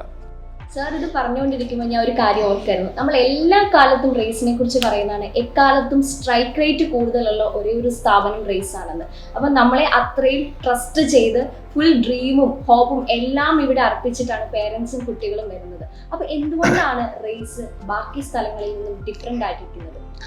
അത് ഞാൻ സ്ട്രൈക്ക് റേറ്റിലേക്കൊന്നും കിടക്കില്ലേ. ഞാൻ എൻ്റെ കാര്യം കൃത്യമായിട്ട് പറഞ്ഞുതരാം. ഒന്നാമത്തെ കാര്യം എന്താ വെച്ചാൽ ഈ വരുന്ന കുട്ടികളും സ്വന്തം കുട്ടികളും തമ്മിൽ ഞങ്ങൾക്ക് ഒരു ഡിഫറൻസ് ഇതുവരെ ഉണ്ടായിട്ടില്ല. കാരണം ഞങ്ങൾ 4 ഡയറക്ടേഴ്സിൻ്റെ കുട്ടികൾ ഇവിടെ തന്നെയാണ് പഠിച്ചത്. അപ്പോൾ എൻ്റെ ക്ലാസ്സിലെ കുട്ടി എൻ്റെ മകനാണോ എൻ്റെ മകളാണോ എന്നുള്ളതോ വേറെ ആളുടെ കുട്ടിയാണോ എന്ന് നോക്കാറില്ല. നമ്മളെന്താ നോക്കുകയെന്ന് വെച്ച് കഴിഞ്ഞാൽ ആ കുട്ടിക്ക് അത് കിട്ടുമോ, ആ കുട്ടിക്ക് അത് മിടുക്കാണിച്ചാൽ മാക്സിമം നന്നായി ചെയ്യാമെന്നാണ്. ഞങ്ങൾ തുടങ്ങുന്ന കാലത്ത് ഒരു ബൈബിൾ വാചകം പറയാറുണ്ട്, നീതിമാൻ്റെ മക്കൾ അപ്പം ഭക്ഷിക്കും എന്നാണ് പറയാറ്. അനീതി കാണിച്ചാൽ മക്കൾ അപ്പം ഭക്ഷിക്കില്ല എന്നാണ് ഞങ്ങൾ വിശ്വസിക്കുന്നത്. അപ്പോൾ ഏതെങ്കിലും ഒരു കുട്ടിയോട് നമ്മൾ അങ്ങനത്തെ ഒരു അനീതി കാണിക്കുകയാണ് എങ്കിൽ തീർച്ചയായിട്ടും അത് ഭയങ്കര നമ്മൾക്ക് തന്നെ തിരിച്ചടി ഭയങ്കരമായിട്ട് വരുന്ന വിചാരിക്കുന്നത്. ഞങ്ങൾ 4 പേരും ബേസിക്കലി ടീച്ചേഴ്സാണ്. ടീച്ചേഴ്സ് ആയതിൻ്റെ ശേഷം റേസ് തുടങ്ങി ടീച്ചർ ആയതല്ല. അതുകൊണ്ട് തന്നെ എന്താണെന്ന് വെച്ച് കഴിഞ്ഞാൽ അവർക്ക് മാക്സിമം അവരെ പഠിപ്പിക്കാൻ നോക്കുക. പിന്നെ ഈ സ്ട്രെസ് എന്നൊക്കെ പറയില്ലേ ഈ പഠിക്കുമ്പോഴേ, അതൊന്നും വാസ്തവത്തിൽ ഞാൻ ഈ ബേസിക്കലി അതിൽ വിശ്വസിക്കുന്നില്ല. അതിൻ്റെ കാരണം എന്താ ഞാൻ പറഞ്ഞുതരാം. അപ്പോൾ ബ്ലെസ്സിൻ്റെ അടുത്ത് ഒന്ന് ഡോക്ടർ ആവണം എന്ന് പറഞ്ഞു വരുന്നു. ഡോക്ടർ ആവാൻ ഒരു രീതിയുണ്ട്, ടെൻഷൻ ഇല്ലാത്ത രൂപത്തിലോ. ഇപ്പോൾ കുറേ സിനിമകൾ വരുമല്ലോ, ഈ എൻട്രൻസ് കോച്ചിങ് സെൻറ്ററിലെ കഷ്ടപ്പെടുത്തൽ എന്നൊക്കെ പറഞ്ഞിട്ട്, ചാക്കോ മാഷ് എന്നൊക്കെ പറഞ്ഞിട്ട് ഇതിലെ തലതൊട്ടപ്പന്മാരെ കളിയാക്കുന്ന ഇതൊക്കെ വരും. എൻട്രൻസിൻ്റെ രീതി ഇതാണ്, അതല്ലാണ്ട് മറ്റു വഴികളില്ല. അതായത് 100 ഒബ്ജക്റ്റീവ് ക്വസ്റ്റൻ ഒരു ചാപ്റ്ററിന് ചെയ്ത കുട്ടിയും 200 ഒബ്ജക്റ്റീവ് ചെയ്ത കുട്ടിയും തമ്മിൽ പരീക്ഷയിൽ വ്യത്യാസമുണ്ട്. 500 ഒബ്ജക്റ്റീവ് ചെയ്ത കുട്ടി ഭയങ്കര ഡിഫറൻറ്റ്. ആ കുട്ടി കാണുമ്പോൾ തന്നെ ആൻസറുകൾ മനസ്സിലാവുന്ന മിടുക്കുണ്ടാവും. അപ്പോൾ മാക്സിമം സമയത്തിൽ ഇരിക്കുക, 6 മണിക്കൂർ മാത്രം ഉറങ്ങിയിട്ട് ബാക്കിയുള്ള സമയത്ത് പഠിക്കുക. അല്ല ആദ്യത്തെ ചോദ്യം എന്താ അറിയോ, ബ്ലെസ്സിക്ക് ഇത് വേണോ വേണ്ടതെന്നാണ്. ഇപ്പം ഞാൻ ഒരൊറ്റ കാര്യം ചോദിക്കട്ടെ, നാളെ നമുക്ക് ടൂറിന് പോകാം, എല്ലാവരും കൂടിയും തീരുമാനിക്കാം. നാളെ രാവിലെ 4 മണിക്ക് എണീറ്റ് വരണം എന്ന് ഞാൻ നിങ്ങളോട് പറഞ്ഞു. അത് നിങ്ങൾക്ക് സ്ട്രെസ്സാണോ? അല്ല, ഭയങ്കര സന്തോഷമല്ലേ. 3 മണിക്ക് എണീക്കും, നേരത്തെ എത്തി എന്നെ കൊണ്ടുപോകണമല്ലോ എന്ന് നമ്മൾ ഉറപ്പിക്കും. അതേപോലെ തന്നെയാണ് ചോദിക്കുന്നത്, ഡോക്ടർ ആവണോ? വരൂ. പക്ഷെ എന്താണെന്ന് വെച്ചാൽ 5 മണിക്ക് എണീക്കണം, 11 മണിക്ക് കിടന്നോളൂ, രാവിലെ 5 മണിക്ക് എണീക്കണം. അപ്പോൾ എന്തൊരു സ്ട്രെസ്സ്. അങ്ങനെ പറഞ്ഞാൽ നമുക്ക് നേട്ടം കിട്ടില്ല. അതാണ് ഞാൻ പറയുന്നത്, നമ്മൾ അതിന് പറ്റിയ മെറ്റീരിയലാണോ നമ്മൾ ആദ്യം തീരുമാനിക്കണം. ഡോക്ടർ ആവുക എന്ന് പറഞ്ഞാൽ ഞങ്ങൾ വേണം. കാരണം എന്താണെന്നറിയോ, ഈ പേഷ്യൻറ്റിന് എപ്പോഴാണ് അസുഖം കൂടുകയെന്ന് പറയാൻ പറ്റുമോ? നമ്മൾ അറ്റൻഡ് ചെയ്യണ ഒരു പേഷ്യൻ്റ് ഒരു ഹോസ്പിറ്റലിൽ ഉണ്ടെന്ന് വെച്ചോളൂ, ഡോക്ടർ പെട്ടെന്ന് വരുമെന്ന് വിളിക്കുന്നത് രാവിലെ 2 മണിക്കായിരിക്കും. അപ്പോൾ ഞാൻ അത് പറ്റില്ല, ഞാൻ 6 മണി വരെ ഉറങ്ങും എന്ന് പറയാൻ ഡോക്ടർക്ക് പറ്റില്ല. അതായത് ഡോക്ടർ എന്ന് പറഞ്ഞ പ്രൊഫഷന് ചേർന്ന ആളാണ് ഇത് പഠിക്കാനും വരേണ്ടത്. അവിടെ സ്ട്രെസ്സും സ്ട്രെയിനും ഒന്നുമില്ല. അവിടെ പാഷനേറ്റ് ആയിട്ട് നമ്മളത് ചെയ്യുക എന്ന് മാത്രം. അല്ലാണ്ട് ഫിസിക്സിനെ കാണുമ്പോൾ ഇത് പഠിക്കേണ്ടി വന്നല്ലോ ദൈവമേ എന്ന് പറഞ്ഞിട്ടിരിക്കും. അങ്ങനെ പറ്റില്ല. ഒരു പരീക്ഷയിൽ മാർക്ക് കുറഞ്ഞു, കരഞ്ഞിട്ട് എന്താ പ്രയോജനം? ഇല്ല, കരഞ്ഞിട്ട് പറയില്ല. എന്തുകൊണ്ടാണ് മാർക്ക് കുറഞ്ഞു എന്ന് സത്യസന്ധമായിട്ട് പഠിക്കുക. അതിനെ പറ്റിയിട്ട് ഞാൻ പഠിച്ചിട്ട് മാർക്ക് കുറഞ്ഞാണോ, ഞാൻ പഠിക്കാത്തതാണോ വന്നത്, അതോ ഈ ക്വസ്റ്റൻ ഔട്ട് ഓഫ് സിലബസ് ആണോ വന്നത് എങ്കിൽ എൻ്റെ കുഴപ്പം എവിടെയാണ്? അത് കറക്റ്റ് ചെയ്യുക, പ്രശ്നം തീർന്നു. അതിനങ്ങനെ റെഗുലറായി കൊണ്ടുപോകുക. റേസിൽ എന്താണെന്ന് വെച്ച് കഴിഞ്ഞാൽ ഞങ്ങളായിട്ട് ഒരു സ്ട്രെസ് ഉണ്ടാക്കാറില്ല, പേരൻസിന് ഒരു സ്ട്രെസ് ഉണ്ടാക്കാൻ ഞങ്ങൾ സമ്മതിക്കാറുമില്ല. പേരൻസിനോടൊന്നും ഈ കുട്ടികളെ, നിങ്ങൾ ദയവായി ഈ കുട്ടികളെ ചീത്ത പറയാൻ പോകരുത്. നിങ്ങൾക്ക് എന്തെങ്കിലും പ്രശ്നം വെച്ചാൽ എന്നെ വിളിച്ച് പറഞ്ഞാൽ മതി, ഞാൻ കുട്ടിയോട് സംസാരിക്കാമെന്നാണ് പറയുക. കാരണം ഞാൻ ചീത്ത പറയുന്നത് കുട്ടിയുടെ പ്രൊഫഷനിലേക്കാണ്, മറ്റേത് കുറച്ച് ഇമോഷണലും കൂടി ആവുമല്ലോ. അതുകൊണ്ട് എനിക്ക് തോന്നാറില്ല അവർക്ക് അത്രത്തോളം സ്ട്രെസ് ഉണ്ടെന്ന്. സ്ട്രെസ് ഉണ്ട് എന്ന് ഞാൻ മനസ്സിലാക്കണം എന്താണെന്ന് വെച്ച് കഴിഞ്ഞാൽ അവർ പോകാൻ ഉദ്ദേശിച്ച ഈ പ്രൊഫഷൻ ഉണ്ടല്ലോ അവർക്ക് ക്ലിയർ ആയിട്ട് മനസ്സിലായിട്ടില്ല. ഡോക്ടർ ആവുക എന്ന് പറയുന്നതിന് അത്യാവശ്യം ബുദ്ധിമുട്ടുണ്ട്, തീർച്ചയായിട്ടും കുറച്ച് കഷ്ടപ്പാടുകളും ഉണ്ടാവും. അതൊക്കെ പഠിത്തത്തിൻ്റെ സമയത്തും ഉണ്ടാവും. നമ്മളൊരു പിക്നിക്ക് പോകുന്ന പോലെ ഈ ഒരു പ്രിപ്പറേഷൻ പീരീഡിനെയും അല്ലെങ്കിൽ അതിനുശേഷമുള്ള ഒരു പ്രൊഫഷനെ സ്നേഹിച്ചാൽ എന്നുള്ള വാക്ക് തന്നെ നമുക്ക് യൂസ് ചെയ്യാം, എങ്കിലും മാത്രമേ ഇത് കൃത്യമായിട്ട് അതിന്റെ ഒരു ഇൻട്രസ്റ്റും കാര്യങ്ങളൊക്കെ മനസ്സിലാകൂ. തീർച്ചയായിട്ടും അതെ. ഇപ്പം ഒരു കാര്യം ആലോചിച്ച് നോക്കൂ, ഒരു സിവിൽ സർവൻറ്റ് IAS എന്ന് വെച്ചോളൂ, ഇന്ത്യയിൽ 50 പേർക്കാണ് കിട്ടുന്നത് എന്ന് വെച്ചോളൂ. ഇന്ത്യയിൽ 50 ആവണമെങ്കിൽ അയാൾ എത്രത്തോളം എടുക്കണമായിരിക്കും, എന്തൊരു പ്രിപ്പറേഷൻ വേണമെന്ന് ആലോചിച്ച് നോക്കൂ. അത് ഫസ്റ്റ് അറ്റംപ്റ്റിൽ കിട്ടിയ മഹാഭാഗ്യേ അങ്ങനെ എത്തുന്നു. എന്നിട്ട് ഇദ്ദേഹം ഒരു സാധാരണ സ്ഥലത്ത് ഒരു സബ് കളക്ടറായിട്ടാണ് ചേരുന്നത്. ആ സിനിമയിലൊക്കെ പറഞ്ഞതുപോലെ ഒരു സൊഫിസ്റ്റിക്കേറ്റഡ് ക്ലർക്ക് എന്ന് പറയാം, എല്ലാവരുടെ കാര്യങ്ങളും ചെയ്തു കൊടുക്കുന്ന ഒരാൾ. ശമ്പളമൊക്കെ സാധാരണ സാലറി ഉണ്ടാവുള്ളൂ, ഒരു 1.5 lakhs 1.25 lakhs ആലോചിച്ചോളൂ. അതിനേക്കാൾ കൂടുതൽ നമ്മൾ ചുറ്റും കാണുന്ന ഒരു കച്ചവടക്കാരന് ഒരു പക്ഷേ കിട്ടിയെന്ന് വരാം. 18 മണിക്കൂർ ജോലി ചെയ്യേണ്ടി വന്നു വരും. ലൈഫ് മുഴുവനും അതിന് മാറ്റി വെച്ചിരിക്കേണ്ടി വരും. പക്ഷെ എന്താണെന്ന് വെച്ച് കഴിഞ്ഞാൽ അതൊരു സാറ്റിസ്ഫാക്ഷനാണ്. അപ്പോൾ ഈ ബാക്കിയുള്ള ആൾക്കാർക്ക് സഹായം ചെയ്തു കൊടുത്തിട്ടാണ് ഒരു സിവിൽ സർവൻറ്റ് ഉണ്ടാവുന്നത്. അതൊരു പാഷനേറ്റ് ആയിട്ടുള്ളൊരു കാര്യമായിരിക്കണം, അതിൻ്റെ കൂടെ പോകാൻ തയ്യാറാവണം. എനിക്കതൊന്നും വയ്യ എന്ന് പറയുകയാണെങ്കിൽ പ്രശ്നം തീർന്നല്ലോ, എനിക്ക് ആ ഭാഗത്തേക്ക് പോകണ്ടെന്ന് വെച്ചാൽ മതി.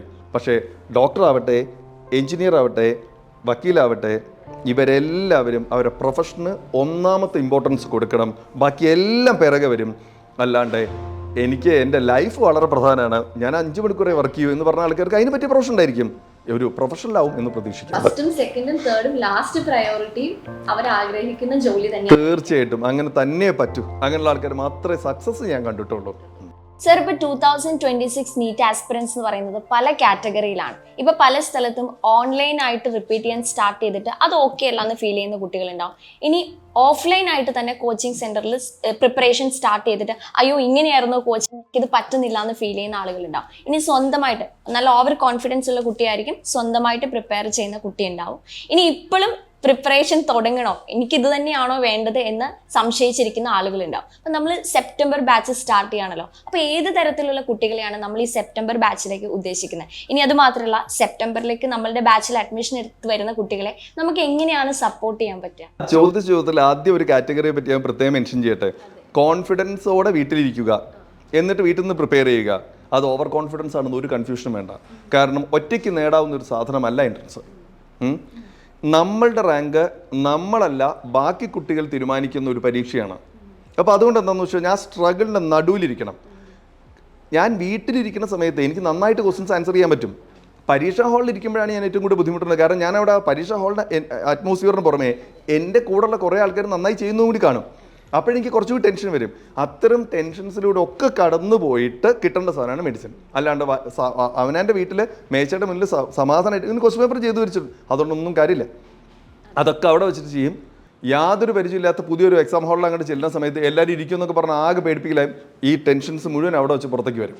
അപ്പോൾ അതുകൊണ്ട് അവർ വീട്ടിലിരുന്നിട്ട് ഒറ്റയ്ക്കിരുന്ന് എൻട്രൻസ് പ്രിപ്പയർ ചെയ്യാന്നുണ്ട് ഒരുപക്ഷെ കിട്ടിയിരിക്കാം. ആർക്കോ എവിടെയോ സാധ്യത വളരെ കുറവാണ്. രണ്ടാമത്തെ കാര്യം ഈ പറഞ്ഞ പോലെ ഓൺലൈൻ പഠിച്ചുകൊണ്ടിരിക്കുന്ന കുട്ടികളായിരിക്കും. ഓൺലൈൻ അവർ ഉദ്ദേശിക്കുന്നുണ്ടാവില്ല, അല്ലെങ്കിൽ അവർ ഓൺലൈനിൽ ഫിറ്റ് ആവില്ല. തീർച്ചയായിട്ടും അവരെന്ത് ചെയ്യണമെന്ന് വെച്ച് കഴിഞ്ഞാൽ എൻട്രൻസ് കോച്ചിങ് സെൻറ്ററിലേക്ക് വരണം. പിന്നെ മറ്റൊരു സ്ഥലത്ത് പഠിച്ചിട്ട് ഇത് ഇങ്ങനെയല്ല എന്ന് തോന്നുകയാണെങ്കിൽ എൻ്റെ അഭിപ്രായത്തിൽ എല്ലാ എൻട്രൻസ് കോച്ചിങ് സെൻറ്ററും നന്നായിട്ട് പഠിപ്പിക്കും. ആർക്കും റിസൾട്ട് വേണ്ടാന്നില്ലല്ലോ, എല്ലാവർക്കും റിസൾട്ട് വേണം. പക്ഷേ എന്നിരുന്നാലും അവരുടെ അടുത്ത് അതിനുള്ള സിസ്റ്റം ഉണ്ടായിക്കൊള്ളുന്നില്ല. ചില എൻട്രൻസ് കോച്ചിങ് സെൻറ്ററും കുട്ടികളും വിചാരിച്ചുകൊണ്ടിരിക്കുന്നത് വെച്ചാൽ കുറേ നേരം ക്ലാസ് എടുത്ത് കഴിഞ്ഞാൽ എൻട്രൻസ് കിട്ടും എന്നാണ്. അതൊന്നും അല്ല, കുട്ടിയുടെ മിടുക്ക് പുറത്തേക്ക് കൊണ്ടുവരാൻ നമ്മൾ നോക്കുക. അതാണ് ഇതിൽ ഏറ്റവും വലിയ കാര്യം. അതിന് പറ്റുന്നില്ല എങ്കിൽ അവർ മറ്റൊരു ഇൻസ്റ്റിറ്റ്യൂട്ടിലേക്ക് മാറണം. ഇതാണ് എനിക്ക് അതിനെ പറ്റി പറയാനുള്ളത്. അപ്പോൾ ആദ്യം ഇതിൻ്റെ കംഫർട്ട് ഒരു പ്രശ്നമാണ് കുട്ടിയുടെ. എനിക്ക് ഇപ്പോൾ ഒരു ഹോസ്റ്റലിൽ നിൽക്കുന്നു, ദൂരെയാണ്, വീട്ടിൽ നിന്ന് വിട്ടു നിൽക്കുന്നു, ഞാൻ ഹോംസിക്കാണ്. അത് നമുക്ക് ഒഴിവാക്കാൻ പറ്റില്ല, ഇത് ചെറിയ കുട്ടികളാണല്ലോ. കാര്യം എത്ര നമ്മൾ പറഞ്ഞു കൊടുത്താലും ഹോംസിക്ക് ആയിട്ടുള്ള ഹോംസിക്ക് തന്നെയാണ്. അപ്പോൾ ആ കുട്ടി അവിടെ നിന്ന് മാറ്റം വേണം. എന്നിട്ട് ആ കുട്ടി കുറച്ച് സമാധാനമായിട്ടിരുന്നോട്ടെ. അങ്ങനത്തെ കുട്ടികൾക്ക് മുഴുവനും പറ്റിയതാണ് ഈ ഇത്. ഇനി പ്രിപ്പറേഷൻ തുടങ്ങാത്ത കുട്ടികൾ, അവർ തുടങ്ങിയേ പറ്റൂ. അത് സെപ്റ്റംബർ ബാച്ചോ ഒക്ടോബർ ബാച്ചോ നവംബർ ബാച്ചോ എന്നുള്ളതല്ല, ഏറ്റവും ഏർലിയസ്റ്റ് ആയിട്ട് തുടങ്ങിയേ പറ്റൂ. അപ്പോൾ ഈ ബ്ലസ്സി ചോദിച്ച പോലെ ഈ പറഞ്ഞ ആൾക്കാരൊക്കെ ഉടൻ തന്നെ എന്ത് ചെയ്യണം എന്ന് വെച്ചാൽ സെപ്റ്റംബർ വെച്ച് ചേരണം, ജോയിൻ ചെയ്യണം. കാരണം എവിടെയും വെച്ച് നമുക്ക് പ്രിപ്പറേഷൻ തുടങ്ങിയേ പറ്റൂ. ആ സ്ട്രഗിൾ എന്താണെന്ന് മനസ്സിലാക്കിയേ പറ്റൂ. അങ്ങനെ ഒരു സ്ട്രഗിളിലൂടെ കടന്നു പോകേണ്ട നമുക്കൊരു പ്രൊഫഷണലാകാൻ പറ്റുന്നില്ല. അങ്ങനെ സമാധാനപരമായിരുന്നു ഡോക്ടറായ ആരും അതുവരെ കണ്ടിട്ടില്ല. ആ കഷ്ടപ്പാട് കൂടെ തന്നെ കടന്നു പോകണം. കുറച്ച് കരച്ചിലൊക്കെ വരും. നമ്മൾ നന്നായിട്ട് പ്രിപ്പയർ ചെയ്ത സമയത്ത് നമ്മുടെ റിസൾട്ട് വളരെ മോശമാവും. അപ്പോൾ നമുക്ക് മനസ്സിലാവുന്നില്ല ഇത് എന്താണെന്ന്, എന്തുകൊണ്ടാണെന്ന് വന്ന്. ഇതൊക്കെ പഠിത്തത്തിൻ്റെ ഭാഗമാണെന്ന് കുട്ടി മനസ്സിലാക്കിയേ പറ്റൂ. ശരിക്കുള്ള ഒരു നീറ്റ് എക്സാമിന്റെ ഒരു മിനിയേച്ചർ വേർഷനാണ് ശരിക്കും കോച്ചിങ് സെന്ററും അവിടെ നടക്കുന്ന ഓരോ എക്സാംസും എന്നാണ്. തീർച്ചയായിട്ടും അതെ. അവിടെ ആ പരീക്ഷ എഴുതുക, അതിൻ്റെ ടെൻഷൻ, അവിടെ വെച്ച് കുറേ ഡിസിഷൻ എടുക്കാണ്ട് നമ്മൾ ഓർക്കണം. അതായത് ഇത് ആൻസർ എ ആണോ ബി ആണോ, സിയും ഡിയും എല്ലാം നമുക്കറിയാം. എ ബി എന്ന് പറഞ്ഞാൽ കൺഫ്യൂഷനിൽ നിന്നിട്ട് നമ്മളൊരു തീരുമാനം എടുക്കില്ലേ, അത് എത്രത്തോളം ശരിയാവുന്നും കൂടി നോക്കണം. അപ്പോൾ നമ്മൾ അങ്ങനെയൊക്കെയാണ് നമ്മൾ എക്സാമിലേക്ക് എത്തുന്നത്. അതാണ് ഞാൻ പറഞ്ഞത്, ഇതൊരു ഒരു ഒരു ഡിഫറെൻറ്റ് കൾച്ചർ ഡെവലപ്പ് ചെയ്യലാണ് വാസ്തവത്തിൽ റെപ്പറ്റീഷൻ എന്ന് പറയുന്നത്. അത് ഇന്ന് വരെ നമ്മൾ പഠിച്ച രീതിയിലല്ല, നമ്മൾക്ക് കിട്ടിയേ പറ്റുന്ന വാശിയോടെ നമ്മൾ സമയം കൊടുത്ത്. അപ്പം ഇങ്ങനത്തെ കുട്ടികളൊക്കെ എനിക്ക് എന്താ വേണ്ടി വരിക എന്ന് വെച്ചാൽ, 5 മണിക്കൂറാണ് സാർ ഉറങ്ങണമെന്ന് പറയുമ്പോൾ പറ്റില്ല, 6 മണിക്കൂർ ഉറങ്ങണം എന്ന് പറയാം. ആ കുട്ടിയെ അങ്ങനെ കൺട്രോൾ ചെയ്യാൻ വേണ്ടത്. ഓവറാക്കൊന്നും വേണ്ട, മെഡിസിൻ ഒന്നുമല്ല പഠിക്കുന്നത്, എൻട്രൻസിനാണ്. ശരീരം നോക്കിയിട്ട് മതി, ഭക്ഷണം എന്താ കഴിക്കാത്തത്, ഇതൊക്കെയാണ് ആ കുട്ടികളോട് ചോദിക്കേണ്ടി വരിക. ആ കുട്ടികൾക്കാണ് ഇത് കിട്ടുകയും ചെയ്യുക. കോച്ചിങ് സെന്റർ ഉണ്ടെങ്കിൽ കറക്റ്റ് ആയിട്ടുള്ള ഒരു ഗൈഡൻസ് ആണ് അവർക്ക് കിട്ടുന്നത്. തീർച്ചയായിട്ടും ഇപ്പോഴത്തെ ഒരു സിസ്റ്റം അനുസരിച്ച് എൻട്രൻസ് ഒരു കോച്ചിങ് സെന്ററിന്റെ ഹെൽപ്പ് ഇല്ലാണ്ട് നമുക്ക് കിട്ടില്ല. മാത്രമല്ല അവസാന സമയത്ത് ക്വസ്റ്റ്യൻസ് കുറച്ച് ടഫായിട്ടാണല്ലോ ലാസ്റ്റ് ഇയർ ചോദിച്ചത്. ആ സമയത്ത് എന്ത് ചെയ്യുന്നു വെച്ചാൽ, ഇതേപോലെ ഒരു പ്രൊഫഷണൽ 1 മിനിറ്റ് കൊണ്ട് ആൻസർ കണ്ടുപിടിക്കണ്ടേ. 1 മിനിറ്റ് കൊണ്ട് ആൻസർ കണ്ടുപിടിക്കണേ നമുക്ക് എന്ത് വെച്ചാൽ ചില സ്റ്റെപ്പ് വിഴുങ്ങൊക്കെ വേണം. ആ സമയത്ത് നമുക്ക് സ്കൂളിൽ അവർ നന്നായി പഠിപ്പിക്കേണ്ടതെന്ന് അറിയാം, പക്ഷേ ഇരുന്ന് അവർ വളരെ കൂടുതൽ സ്റ്റെപ്പ് എഴുതി എല്ലാം വിശദമായി പറയാനല്ലേ പഠിപ്പിക്കണേ. ഇത് കുറച്ചിട്ട് ചെയ്യാനാണ്. ഒരു ഡോക്ടർ വളരെ കുറച്ച് സമയം കൊണ്ട് എന്ത് ചെയ്യണം വെച്ചാൽ പേഷ്യൻ്റ് അസുഖത്തിലേക്ക് എത്തണം എന്നല്ലേ കണക്ക്. അതിനുള്ള പ്രാക്ടീസാണ് വാസ്തവത്തിൽ അവിടെ നടക്കുന്നത്. എൻട്രൻസിൻ്റെ ഹെൽപ്പ് ഇല്ലാണ്ട് പിന്നെ കഴിഞ്ഞ നേരത്തെ ഒരു ചോദ്യം ചോദിച്ചാൽ അതിന് ആൻസർ പറഞ്ഞില്ല. കഴിഞ്ഞ പ്രാവശ്യം എക്സാം വളരെ ടഫായിരുന്നു, അതിന് മുന്നത്തെ പ്രാവശ്യം എക്സാം വളരെ എളുപ്പമായിരുന്നു. എക്സാം ടഫാവാം, എക്സാം എളുപ്പമാവാം, അതൊക്കെ എക്സാമിൻ്റെ സ്വഭാവമാണ്. എക്സാം ടഫായ എല്ലാവർക്കും ടഫാവില്ലേ ചെയ്യണേ, അപ്പോൾ എൻ്റെ റാങ്ക് കുറയില്ലല്ലോ. എക്സാം എളുപ്പമായി എല്ലാവർക്കും എളുപ്പമാവില്ലേ ചെയ്യണത്, അപ്പോഴും എൻ്റെ റാങ്കിൻ്റെ പൊസിഷൻ മാറില്ലല്ലോ. അതാണ് ഞാൻ പറഞ്ഞത്, എക്സാമിൻ്റെ ടഫ്നെസ് എന്ന് പറയുന്നത് റിസൾട്ടായിട്ട് ഒരു ബന്ധമുള്ള കാര്യമല്ല. അത് മാക്സിമം ടഫ് ആകുമ്പോൾ എന്നുള്ള ഗുണം എന്ന് വെച്ച് കഴിഞ്ഞാൽ, ഈ കറക്കി കുത്തിയിട്ട് ശരിയാക്കുന്ന പരിപാടി ഉണ്ടല്ലോ, ഇല്ലാണ്ടാവും. പഠിച്ച കുട്ടിക്ക് മാത്രമേ റിസൾട്ട് കിട്ടുള്ളൂ, അതാണ് നല്ലത്. പിന്നെ ഈ കുട്ടികളുടെ ഒരു പ്രശ്നം എന്താണെന്ന് പറയുക, പരീക്ഷ എഴുതാൻ പോകുമ്പോൾ എനിക്ക് ഒന്നാമത്തെ അറിയില്ല, രണ്ടാമത്തെ അറിയില്ല, മൂന്നാമത്തെ അറിയില്ല. ഈ കുട്ടി വിചാരിക്കുന്നത് 1, 2, 3 എനിക്ക് മാത്രമേ അറിയാത്തുള്ളൂ, ഇന്ത്യയിലെ കുട്ടികൾക്ക് മുഴുവൻ അറിയാവുന്നതാണ്. അപ്പോൾ കുട്ടി പാനിക്കാവും. അതിന് പകരം ഈ ക്വസ്റ്റ്യൻ പേപ്പർ ടഫാണ്, ഇതെല്ലാവരും എളുപ്പത്തിൽ ആൻസർ ചെയ്യില്ല എന്ന് മനസ്സിലാക്കാൻ ആ കുട്ടിക്ക് പറ്റി വെച്ചാൽ ആ കുട്ടി രക്ഷപ്പെടും. അപ്പോൾ ആ കുട്ടി എന്ത് ചെയ്യും, ധൈര്യമായിട്ട് ഒഴിവാക്കും, ഒരു റിസ്ക് കൊടുക്കില്ല, കാരണം പേപ്പർ ടഫാന്ന് തന്നെ മനസ്സിലായി. അതൊരു സ്ട്രാറ്റജിയാണ്. നമ്മളിവിടെ എങ്ങനെ തന്നെ ചെയ്യാറ്, നമ്മളിവിടെ പരീക്ഷകൾ എളുപ്പമായിട്ടുണ്ടാവാം, ചിലത് ടഫായിട്ടുണ്ടാവാം, രണ്ടും ഒരേപോലെ കാണാൻ കുട്ടിക്ക് പറ്റണം. എക്സാം എളുപ്പമായി എന്നുള്ളത് ഗുണമൊന്നുമില്ല, കാരണം കഴിഞ്ഞതിൻ്റെ മുന്നത്തെ പ്രാവശ്യം 720 67 കുട്ടികൾക്കാണ് ആദ്യം വന്നത്. ഫുൾ മാർക്ക് വരിക എന്ന് പറയുമ്പോഴേക്കും എന്നുള്ള പ്രശ്നം ആലോചിച്ച് ഒന്ന് തെറ്റിയാൽ നമ്മളെ റാങ്ക് വല്ലാണ്ട് താഴും. ആ സമയത്ത് പരീക്ഷ ടഫാവുമ്പോൾ അങ്ങനത്തെ ഒരു മിസ്റ്റേക്ക് വന്നാൽ നമ്മളെ റാങ്ക് വല്ലാണ്ട് താഴേക്ക് പോവില്ല. അപ്പോൾ എക്സാം ടഫാവുന്നത് നല്ലതാണ്, എക്സാം എളുപ്പമായാലും നല്ലതാണ്. നമ്മളെ പൊസിഷൻ എപ്പോഴും കീപ്പ് ചെയ്യാം. നമ്മൾ 100% പ്രിപ്പയർ ചെയ്യാം. നമ്മൾ അത്രയും പ്രിപ്പയർ ചെയ്തിട്ടുണ്ടെങ്കിൽ പിന്നെ നമ്മൾ എക്സാമിനെ കുറിച്ച് ബോധർ ചെയ്യണ്ട. അപ്പൊ ഇത്രയും പ്രിപ്പയർ ചെയ്ത് നമുക്ക് ടഫ് ആണെങ്കിൽ ബാക്കി ഇന്ത്യയിലുള്ള എല്ലാവർക്കും ഇത് ടഫ് ആയിരിക്കും. ആ ഒരു കോൺഫിഡൻസ് നമ്മൾ ടോപ്പ് റാങ്കേഴ്സിനോട് ഞാൻ ഒരിക്കലും ഒരു 3rd റാങ്കർ ഉണ്ടായിരുന്നു, ഹരി എന്ന് പറഞ്ഞു. അവനോട് ചോദിച്ചു, എടാ അത് എങ്ങനെയാ നീ ആ ക്വസ്റ്റൻ ഒക്കെ ഒഴിവാക്കിയത്? അപ്പനോട് എനിക്കറിയില്ല, വേറെ ആർക്കും അറിയണ്ടാവില്ല, എനിക്ക് ഉറപ്പാണ്. അതാണ് ഒരു കോച്ചിങ് സെന്ററിന് കൊടുക്കാൻ പറ്റുന്ന ഒരു കോൺഫിഡൻസ്. അതെ, നമ്മൾ ആ പരീക്ഷ ഇപ്പം നമ്മളിവിടെ കൊടുക്കുന്ന എക്സാംസ് ഒക്കെ എൻട്രൻസിൻ്റെ ലെവലിലായിരിക്കും. ഇപ്രാവശ്യം കുറച്ച് ടഫായിട്ട് ചോദിച്ചു എന്നല്ലേ പറഞ്ഞത്. അപ്പോൾ നമ്മുടെ ക്വസ്റ്റ്യൻ പേപ്പർ നമ്മൾ അടുത്ത പ്രാവശ്യം കുറച്ച് ടഫായി കൊടുക്കും. പക്ഷേ കുട്ടികളോട് പറയും പേടിക്കണ്ട, അവിടെ വെച്ച് എങ്ങനെ വേണമെങ്കിൽ ചോദിക്കും. മോളെ അങ്ങനെ തന്നെയല്ലേ ഡോക്ടറും, ഇന്ന കേസാണ് വരാൻ പോകുന്നത്, അതിന്റെ കോംപ്ലിക്കേഷൻ എങ്ങനെയാണെന്ന് പറഞ്ഞിട്ട് ഡോക്ടർക്ക് പോകാൻ പറ്റുമോ? അവിടെ ചെന്നിട്ടാണ് പേഷ്യന്റിന്റെ പ്രശ്നങ്ങൾ അയാൾ അറിയുന്നത്. പുതിയൊരു കേസ് ആയിരിക്കും തൊട്ട് മുൻപ്. തീർച്ചയായിട്ടും അത് എളുപ്പമാവാം, ചിലത് ഭയങ്കര കോംപ്ലിക്കേറ്റഡ് ആവാം. സർജറി ചെയ്തുകൊണ്ടിരിക്കുമ്പോൾ ഇയാളുടെ ബോഡിയിലെ ഈ പറഞ്ഞ പാരാമീറ്റേഴ്സ് മുഴുവനും മാറുന്നു കാണാം. എന്തുകൊണ്ടാണ് ഇങ്ങനെ പ്രഷർ കുറയണമെന്നും ആ സമയത്ത് അതിനെ ഡീൽ ചെയ്യുക. ഹാർട്ട് ബീറ്റ് കുറയണോ, അപ്പോൾ ഡീൽ ചെയ്യുക. അങ്ങനെയല്ലേ പറ്റൂ. ചെറിയ കാര്യങ്ങളാണ്. മാത്രമല്ല ഈ എൻട്രൻസ് ഭയങ്കര ടഫായി ഇവിടുന്ന് എന്നൊക്കെ പറഞ്ഞ് കരഞ്ഞ് വിളിച്ചൊക്കെ കിട്ടിയിട്ട് മെഡിസിൻ ചെന്ന കുട്ടികളുണ്ടല്ലോ, അവർ മെഡിസിൻ ഒരു കൊല്ലം പഠിച്ചു വന്ന് തിരിച്ചു വന്നെന്താ പറയാ, സാർ എൻട്രൻസ് എന്തൊരു എളുപ്പമാണ്, ഒരു ടെൻഷൻ ഇല്ല, കാരണം മെഡിസിൻ അതിനേക്കാൾ ബുദ്ധിമുട്ടാണ്. സാറിന്റെ അടുത്ത് ഞാൻ ഡയറക്റ്റ് ആയിട്ട് തന്നെ ഒരു ക്വസ്റ്റ്യൻ ചോദിക്കാം. ഇപ്പൊ നമ്മുടെ റേസിന്റെ സെപ്റ്റംബർ ബാച്ച് എന്തിനാണ് ഒരു കുട്ടി ചൂസ് ചെയ്യേണ്ടത്? ഒരു ഡയറക്ടർ എന്ന നിലയിൽ സാറിന്റെ അഭിപ്രായം എന്താണ്? ഞാൻ ക്ലിയർ ആയി പറഞ്ഞുതരാം. ഈ സെപ്റ്റംബർ ബാച്ച് ശരിക്കും പറയുകയാണെങ്കിൽ ഒരു ഹെട്രോജീനസ് ഗ്രൂപ്പാണ് വരാൻ പോണത്. എന്ന് വെച്ചാൽ അതിൽ പ്രിപ്പറേഷൻ തുടങ്ങാത്ത കുട്ടി, പ്രിപ്പയർ ചെയ്തതിനു ശേഷം വീട്ടിൽ നിന്നിട്ട് ബാക്കി ചെയ്യുന്ന കുട്ടി, നേരത്തെ പറഞ്ഞ പോലെ ഒരു ഇൻസ്റ്റിറ്റ്യൂട്ട് ഇഷ്ടപ്പെടാത്ത കുട്ടി, ഓൺലൈൻ ഇഷ്ടപ്പെടാത്ത കുട്ടി, ഇങ്ങനത്തെ വളരെ ഡിഫറെൻ്റ് ആയിട്ടുള്ള വേരിയഡ് ആയിട്ടുള്ള ഗ്രൂപ്പാണ് ഈ സെപ്റ്റംബർ ബാച്ചിക്ക് വരിക. അവരെല്ലാവരും കൂടി പിടിച്ച് ഒരു ക്ലാസ്സിലിരുത്തി ഒരൊറ്റ രൂപത്തിൽ പഠിപ്പിച്ചു കഴിഞ്ഞാൽ അവർക്ക് ആർക്കും ഇൻട്രസ്റ്റ് കിട്ടില്ല. നമ്മുടെ സെപ്റ്റംബർ ബാച്ചിൻ്റെ പ്രത്യേകത എന്താണെന്ന് വെച്ച് കഴിഞ്ഞാൽ ഈ കുട്ടിയുടെ നീഡ് എന്താണെന്ന് കൃത്യമായിട്ട് നോക്കും. ചില കുട്ടികൾക്ക് എന്താ വെച്ചാൽ ക്ലാസ് വേണ്ടി വരില്ല, ചില കുട്ടികൾക്ക് ചില പ്രത്യേക പോർഷൻ വേണ്ടി വരും, ചില കുട്ടികൾക്ക് എക്സാം മാത്രം മതിയായിരിക്കും, ചില കുട്ടികൾക്ക് ഇതൊക്കെ വേണം. അപ്പോൾ ഓരോ കുട്ടിക്കും വേണ്ടത് എന്താണെന്ന് മനസ്സിലാക്കിയിട്ട് കാരണം ഇനി കുറച്ച് സമയമല്ലേ ഉള്ളൂ. ആ കുട്ടിക്ക് വേണ്ടത് കൃത്യമായിട്ട് കൊടുക്കുന്ന ബാച്ചാണ് ഈ സെപ്റ്റംബർ ബാച്ച്. അഡ്മിഷൻ കിട്ടുമെന്ന് വിചാരിച്ച കുട്ടി ഉണ്ടാവും, ആ കുട്ടി കിട്ടിയിട്ടുണ്ടാവില്ല. ആ കുട്ടിയാണ് വരുന്നത്. ഓൾമോസ്റ്റ് ആ കുട്ടി കഴിഞ്ഞുള്ള എൻട്രൻസ് കിട്ടിയ കുട്ടിയാണ്. ആ കുട്ടിയെ ഇവിടെ വിളിച്ചിരുത്തി ആദ്യം മുതലുള്ള ചാപ്റ്റർ ഇരുന്നിട്ട് പഠിപ്പിച്ചു കൊടുക്കാൻ തുടങ്ങി കഴിഞ്ഞാൽ ആ കുട്ടിക്ക് പിന്നെ തീരെ കിട്ടണ്ടയോ? ആ കുട്ടിക്ക് വേണ്ട കുറച്ച് ഭാഗമേ വേണ്ടൂ. അതുപോലെ ഓരോ കുട്ടിയുടെയും നീഡ് അനുസരിച്ച് മനസ്സിലാക്കാനുള്ള ഒരു ടൈലേർഡ് ബാച്ച്, അങ്ങനെ പറയില്ലേ, നമ്മൾ കട്ട് ചെയ്ത് ആ കുട്ടിക്ക് വേണ്ട ഒരു ബാച്ചാണ് വാസ്തവത്തിൽ സെപ്റ്റംബർ ബാച്ച്. ഇതിൻ്റെ മുന്നുള്ള ബാച്ചുകളൊക്കെ നമുക്ക് എന്ത് ചെയ്യാം, ഒരേപോലത്തെ കുട്ടികളാണ് വരിക ജൂണിലോ ജൂലൈയിലൊക്കെ തുടങ്ങുമ്പോൾ. പക്ഷേ ഇനി അങ്ങനെയല്ല, അതിന് വളരെ കൂടെ ശ്രദ്ധ കൊടുക്കണം. ഡയറക്ടേഴ്സിൻ്റെ ശ്രദ്ധ വേണം, മെൻറ്റേഴ്സിൻ്റെ ശ്രദ്ധ വേണം, പഠിപ്പിക്കുന്ന ടീച്ചേഴ്സിൻ്റെ ശ്രദ്ധ വേണം. കാരണം ആ കുട്ടിക്ക് ഫിസിക്സ് നന്നായിട്ട് അറിയാം. ആ കുട്ടിയെ വെറുതെ ഫിസിക്സിൽ ഇരുത്തിയിട്ട് ക്ലാസ്സിലിരുത്തി സമയം കളയുന്നതിനേക്കാൾ നല്ലത് ഒബ്ജക്റ്റീവ് ക്വസ്റ്റ്യൻ ചെയ്യിക്കുകയാണ് എന്നും ടീച്ചറാണ് ക്ലാസ് എന്ന് മനസ്സിലാക്കണേ. അപ്പോൾ ആ കുട്ടിയെ നമ്മൾ എന്ത് ചെയ്യണം, വേറെ സ്പെഷ്യലി ട്രീറ്റ് ചെയ്യണം. വാസ്തവത്തിൽ സെപ്റ്റംബർ ബാച്ച് ഒരു പ്രസ്റ്റീജിയസ് പ്രോഗ്രാമാണ് ശരിക്കും. കാരണം ഇത് റിസൾട്ട് ഉണ്ടാക്കിയെടുക്കാൻ പറ്റിയ ഒരു വളരെ നല്ല ബാച്ചാണ്. ഇതാണ് ആ ബാച്ചിൻ്റെ പ്രത്യേകത. റേസ് ഇതൊക്കെ ചെയ്യും, അതുകൊണ്ടാണ് റേസിലേക്ക് വരുമെന്ന് പറയണേ. 2026 നീറ്റ് ആസ്പിറന്റിന് അവരുടെ റിസൾട്ട് ക്രാക്ക് ചെയ്യാൻ വേണ്ടി എന്താണോ വേണ്ടത് ആ സംഭവം കറക്റ്റായിട്ട് നമ്മൾ കസ്റ്റമൈസ് ചെയ്ത് കൊടുക്കുന്ന ഒരു സ്കീമാണ്. തീർച്ചയായിട്ടും നമ്മൾ അത് തന്നെയാണ് ഉദ്ദേശിക്കുന്നത്. ചേരുന്ന കുട്ടി വളരെ പ്രധാനപ്പെട്ട ഒരു കാര്യമാണെന്ന് അറിയാലോ. ആ കുട്ടിയുടെ ആറ്റിറ്റ്യൂഡ് വളരെ പ്രധാനപ്പെട്ടതാണ്.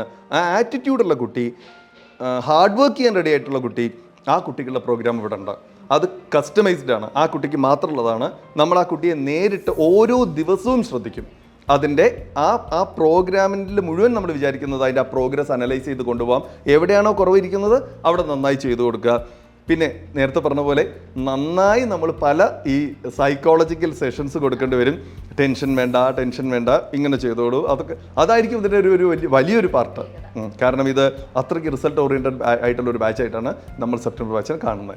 30 വർഷത്തിലേറെ എൻട്രൻസ് കോച്ചിങ് ഫീൽഡിൽ എക്സ്പീരിയൻസ് ഉള്ള നമ്മുടെ SK സാറിൻ്റെ അടുത്ത് സംസാരിച്ച ഈ ഒരു സമയം നിങ്ങൾക്ക് തീർച്ചയായിട്ടും ഒരു ക്വാളിറ്റി ടൈം ആയിരുന്നു എന്ന് തന്നെ ഞാൻ വിശ്വസിക്കുന്നു. അപ്പം നീറ്റ് എക്സാമും MBBS ഒക്കെ റിലേറ്റ് ചെയ്തുള്ള നിങ്ങളുടെ ഒരുപാട് സംശയങ്ങൾക്ക് മറുപടി കിട്ടിയിട്ടുണ്ടാവും. റേസിൻ്റെ സെപ്റ്റംബർ ബാച്ചിൻ്റെ അഡ്മിഷൻ കണ്ടിന്യൂ ചെയ്തുകൊണ്ടിരിക്കുകയാണ്. ലിമിറ്റഡ് സീറ്റ്സ് മാത്രമാണ് അവൈലബിൾ ആയിട്ടുള്ളത്. ഡിറ്റർമൈൻഡ് ആയിട്ടുള്ള ഡ്രീമുള്ള ആളുകൾക്ക്, ഡിറ്റർമൈൻഡ് ആയിട്ടുള്ള ആസ്പിറൻസിന് സ്കോളർഷിപ്പ് ഉൾപ്പെടെ ഒരുപാട് കാര്യങ്ങളാണ് ഈ ഒരു സെപ്റ്റംബർ ബാച്ചിൽ നിങ്ങൾക്ക് അവൈലബിൾ ആയിട്ടിരിക്കുന്നത്. അപ്പം ഈ ഒരു സെപ്റ്റംബർ ബാച്ച് റിലേറ്റ് ചെയ്ത് നിങ്ങൾക്ക് ഇനിയും കുറേ സംശയങ്ങൾ ഉണ്ടാകും. അപ്പോൾ താഴെ കാണുന്ന നമ്പറിൽ കോൺടാക്ട് ചെയ്തിട്ടുണ്ടെങ്കിൽ നമ്മുടെ അക്കാഡമിക് കൗൺസിലേഴ്സ് നിങ്ങളുടെ എല്ലാ സംശയങ്ങൾക്കുള്ള മറുപടി തരുന്നതാണ്. അപ്പം ആസ്പിറന്റ് ആണെങ്കിൽ നിങ്ങൾ ധൈര്യമായിട്ട് സെപ്റ്റംബർ ബാച്ചിൽ റേസിലേക്ക് പോകുന്നോളൂ. ഫ്യൂച്ചർ ഡോക്ടറായിട്ട് നമ്മൾ നിങ്ങളെ സ്വീകരിക്കും. ആൻഡ് നീറ്റ് ക്രാക്ക് ചെയ്ത് നിങ്ങൾക്ക് ഇവിടെ നിന്ന് നേരെ മെഡിക്കൽ കോളേജുകളിലേക്ക് പോകാം. താങ്ക്